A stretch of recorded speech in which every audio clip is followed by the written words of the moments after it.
Ontem, o presidente Jair Bolsonaro fez o discurso de abertura da Assembleia Geral da Organização das Nações Unidas. A importância desse discurso foi grande, porque ele teve a oportunidade de mostrar para presidentes e delegados de diversas nações um Brasil que a nossa imprensa e a imprensa internacional nunca mostraram.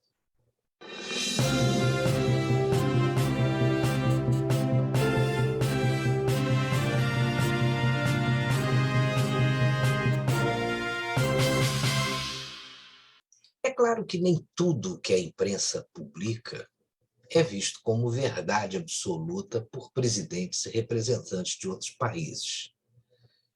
Por meio aí das suas respectivas embaixadas, eles recebem informações de seus representantes aqui no Brasil e sabem de muita coisa que acontece.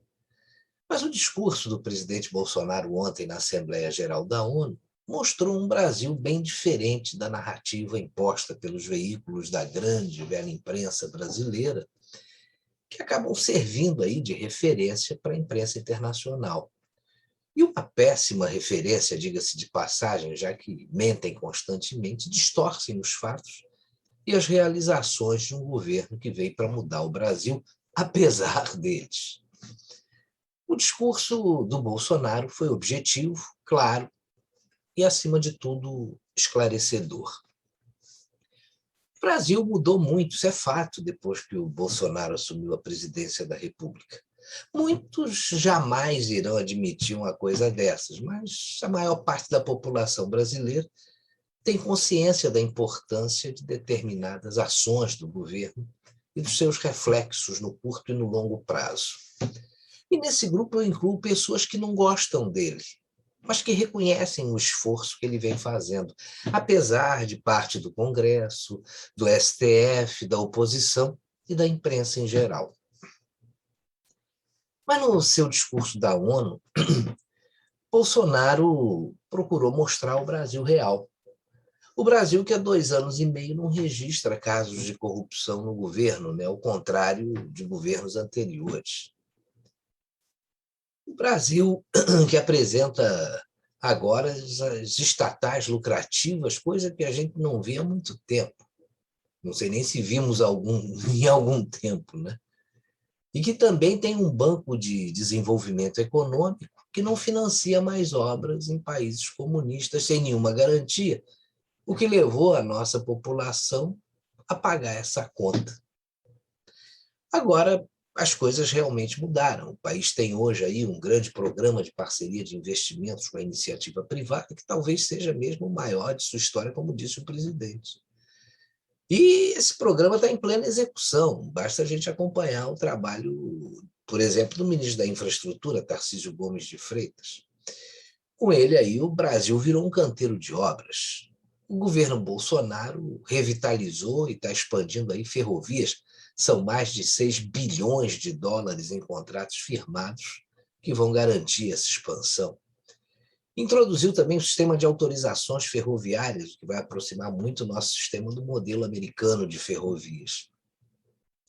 E segue aí recuperando estradas, privatizando aeroportos, já foram 34 deles privatizados. Tivemos também aí terminais portuários, que foram 29, e empresas estatais. E o mais importante, terminando obras paralisadas por governos anteriores. Até agora, segundo o presidente, foram contratados 100 bilhões de dólares em investimentos e arrecadados 23 bilhões de dólares em outorgas.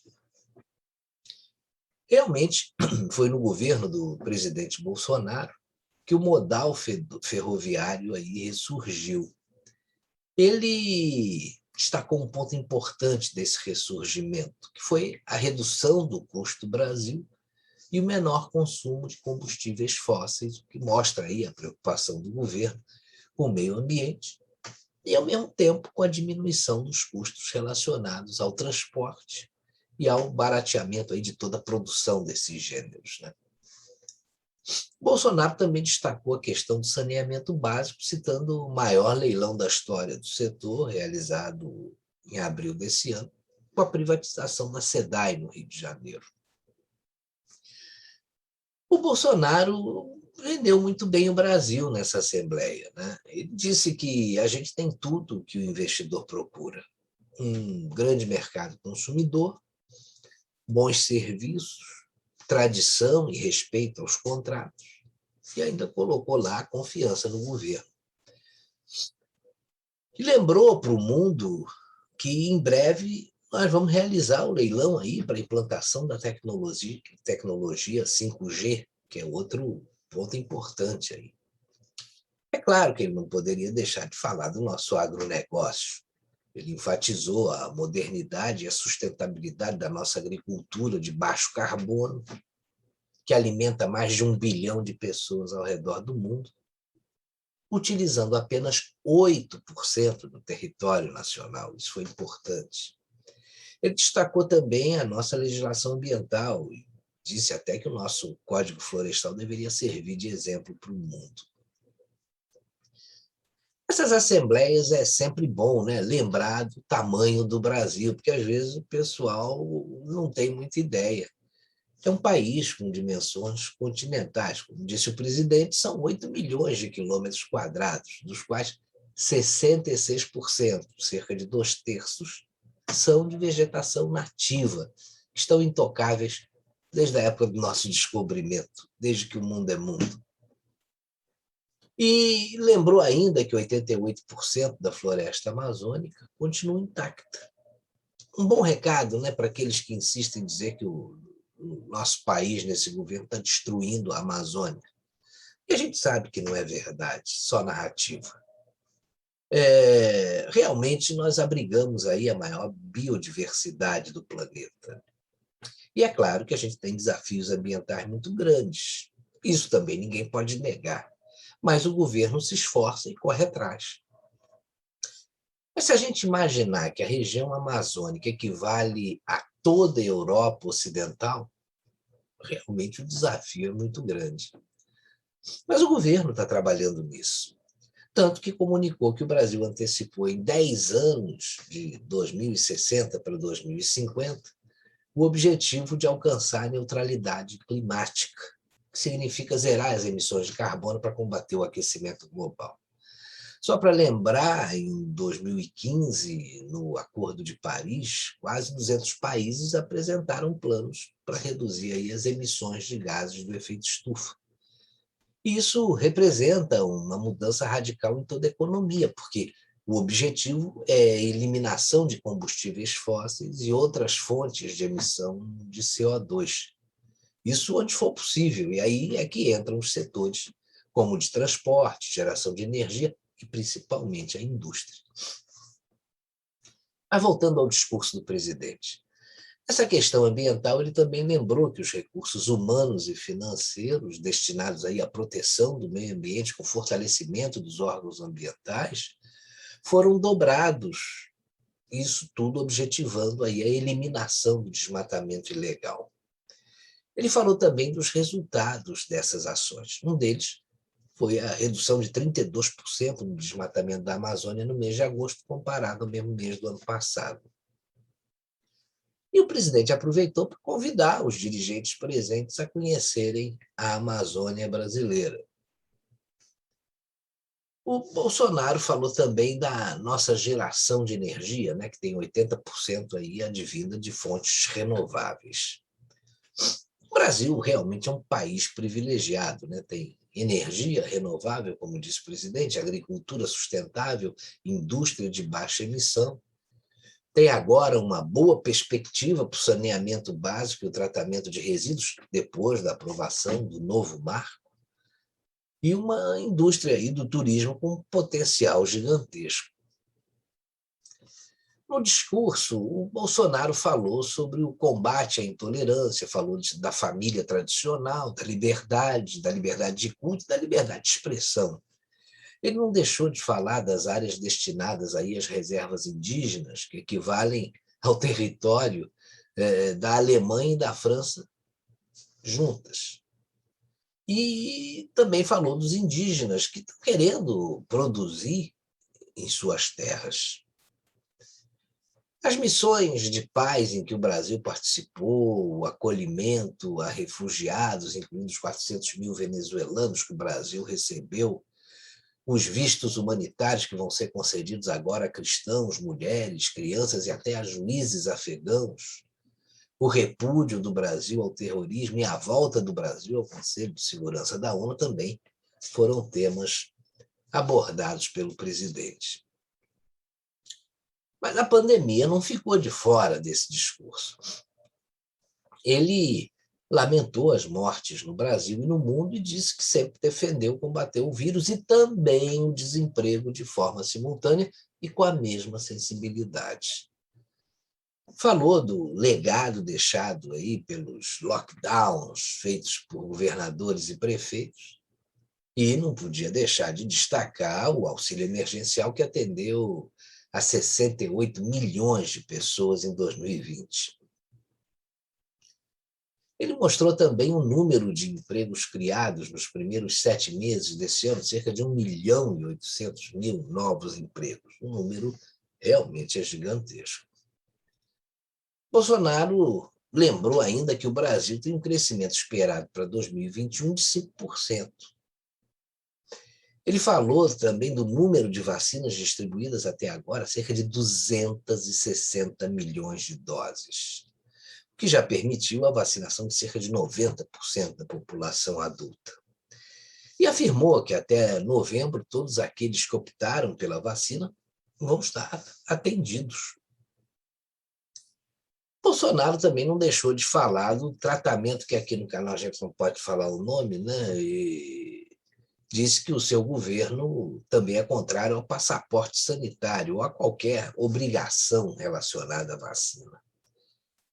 Ele apoia a autonomia dos médicos na busca por aquele tratamento, que você já sabe qual é, e seguindo a recomendação do próprio Conselho Federal de Medicina. Ele disse que não entende por que muitos países e grande parte da mídia se colocaram contra esse tipo de tratamento. E disse mais, que a história e a ciência vão saber responsabilizar todos.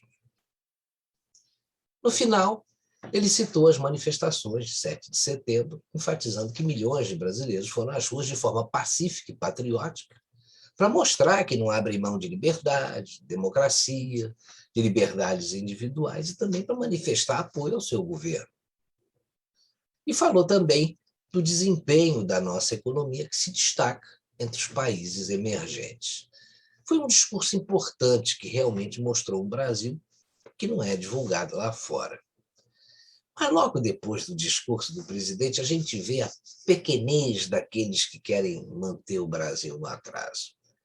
Parece que a oposição entrou em desespero e as redações da velha mídia foram à loucura. Deputados da oposição, veja só, informaram que vão encaminhar à ONU um pedido para anular o discurso do presidente porque ele mentiu. O G1, que é um portal de notícias da Globo, disse que o Bolsonaro mentiu quando falou na multidão na manifestação de 7 de setembro, porque a Polícia Militar de São Paulo disse que tinham 120 mil pessoas na Avenida Paulista e não milhões de pessoas. Basta a gente olhar as fotos, você vai ver que a informação mentirosa foi essa avaliação aí da Polícia Militar Paulista em dizer que foram só 120 mil pessoas. Essa aí não dá para enganar ninguém. Mas teve a revista Isto É também, que disse que o Brasil está por baixo. Não causa nem riso com seu líder bananeiro, suas idiotices, e nem dança coreografada de apoiadores rende mais. Só que a Isto É não citou os bananeiros anteriores, como José Sarney, que fez aquele discurso ridículo no inglês sofrível, e citando até um escritor amigo totalmente desconhecido apenas para promovê-lo, né? E também teve aquele inesquecível discurso da Dilma Rousseff, com seu discurso para estocar vento, que virou até clipe. Por sinal, muito engraçado, né? Aí A gente viu também que televisões e jornais disseram que houve manifestação contra Bolsonaro na porta do hotel em que ele estava. Quando você lê a notícia, você vê, pô, a multidão estava na porta do hotel, né? Aí, quando você olha o vídeo, ele desmonta a narrativa canalha desse pessoal. Você conta e você vê que tinham apenas 7 pessoas e 5 jornalistas no local. Mas eles não mostraram as dezenas de pessoas que esperavam o presidente para apoiá-lo logo depois que ele fez o discurso na ONU. Dá para acreditar e para confiar na informação que vem desse pessoal? Mas o pior foi uma notícia que saiu no Globo, na coluna do Anselmo Góes. O título era o seguinte: filho de Bolsonaro é vaiado na Apple Store de Nova York. Aí, quando você assiste ao vídeo, você vê que só tinha uma pessoa vaiando e era ela mesma quem segurava o telefone que filmava o filho do presidente na loja. Aí eu digo para você, só pode ser desespero mesmo, né? Veja o que um discurso sobre o Brasil pode provocar. E a culpa é do Bolsonaro, hein?